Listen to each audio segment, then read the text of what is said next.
Zara.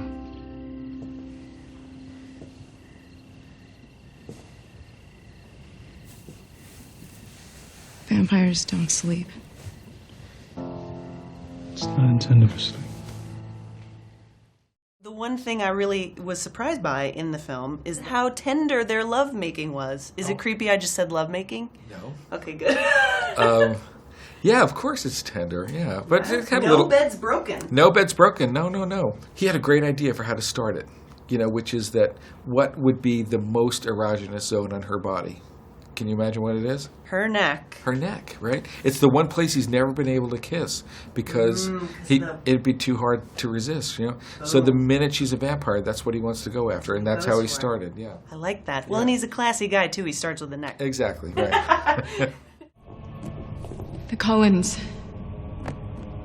They've done something terrible. Allow me, my dear.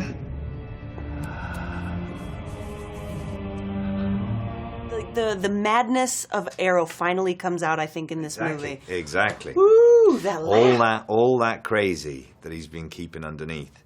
I thought that it's a great way to get a sense of that, what's going on underneath, to hear it in a laugh. Did you have other laughs that didn't make the final cut? I keep all my laughs in a little laugh box at home, and I take them out. And this one was number 26. Nice. Yeah. Well, I'm looking forward to seeing 25. Maybe if the Queen ever gets a sequel. Yeah, Tony Blair has a mad-ass laugh, believe me.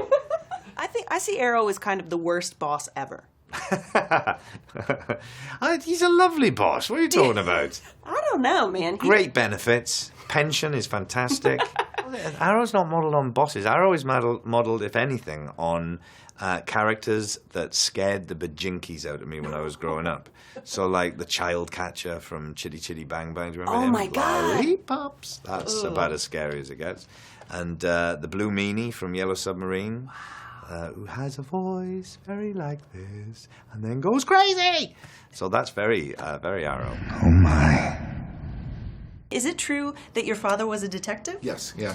Detectives have sort of an inherent knowing about people. Yeah. And I wondered if you thought you'd inherited any of that, because it seems to reflect in your movies that you really get people. I think it's like my suspicious nature, maybe. That's what I inherited. You don't believe anything anybody says. Yeah, definitely you have to be an observer, yeah.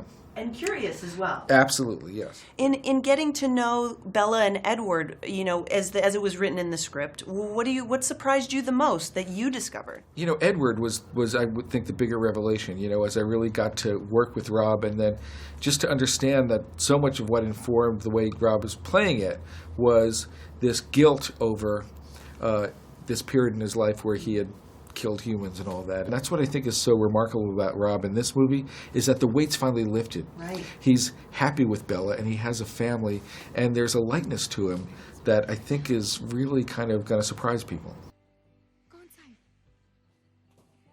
Have you ever read something about yourself totally untrue and totally hilarious? I once read that I was going to, if I had a baby, I was going to name it Sexma. Because with my surname Sheen, they would then be known as Sex Machine. That was one of the things I read. That's kind of brilliant. Sexma, come in for your tea. I'd have to shout that, wouldn't I, all the time? And then almost when you're calling the child by its full name, it's not even a punishment. Yeah, exactly. Sex Machine, will you stop fiddling? Because he'd have no trouble at school, would he? Called Sex Machine. If you had to choose be a werewolf or be a vampire, what do you think you choose? A vampire, definitely. Vampire is more in control, I think. Werewolf always seems to be kind of, it's happening against their will in some way, and they're big, clunky animals, Do you want a special power? Yes, but I won't say what it is. It does have to do with somebody's neck? It does not. Vampires have better tailoring. Important. Yeah. But werewolves, you can turn up and be a bit grubby. You don't have to have a bath.